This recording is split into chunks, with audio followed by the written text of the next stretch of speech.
Achoo! Bless you! Robin Hood peaked when Men in Tights hit theaters in 1993, but that doesn't mean that we shouldn't let anyone else have a go at the idea. I've spent a bit of time with Gangs of Sherwood to bring you my quick hands-on impressions, and I gotta say it's actually kinda cool, but that doesn't mean there aren't a few ups and downs worth mentioning. It's meant to be played as a 4-player co-op game with friends or online randoms, but as is usually the case, the developers pinky promise that it can also be enjoyed if you play it alone.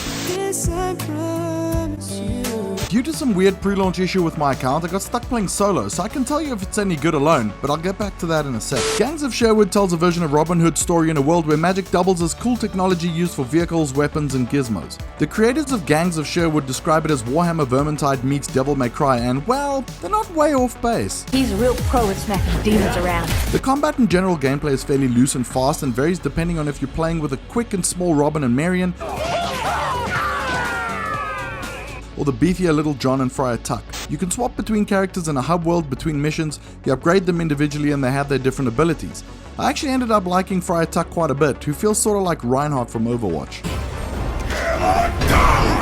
Like DMC, there's a combo rating that builds up as you fight, with combos and cool moves netting you a higher rating. Maybe it's a bit unnecessary, but at least it feels fun. Unlike many other games these days, it doesn't come with graphics modes, and while the resolution and details are muddy, I didn't experience anything other than a super smooth frame rate at all times. It still gets a pass in my book, but with a bit of extra love and time, I'm almost certain that it could easily run at 4K 60 on current gen hardware. So about solo play, other characters chime in as if they're present, but it's just you on your own, and I'm happy to report that it feels pretty fun this way, and I never really felt like I was in a multiplayer game that I was attempting to play alone. Now for something I really want to highlight. It's got a lower budget AA feel to its graphics, animation, and overall design, with a few bits of jank here and there, but I especially want to point out that it's priced accordingly, so as opposed to the full $70 you usually get from bigger games. Pay your dues to our benefactor. And I really like this, and I want to encourage more of it. We need more games with interesting ideas that sit between the realm of indies and AAA, modestly priced so that they're a lower risk for both the creators and gamers buying them. I had a pretty good time with Gangs of Sherwood despite its problems, and that's an easier statement to make when you know that someone isn't going to fork out massive amounts to play it, even at launch, and I look forward to jamming more with some friends.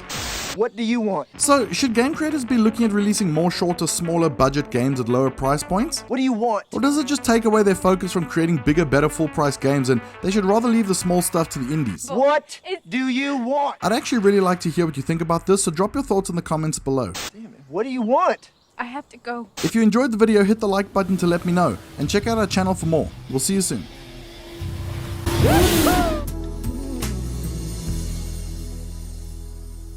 Bye, suckers.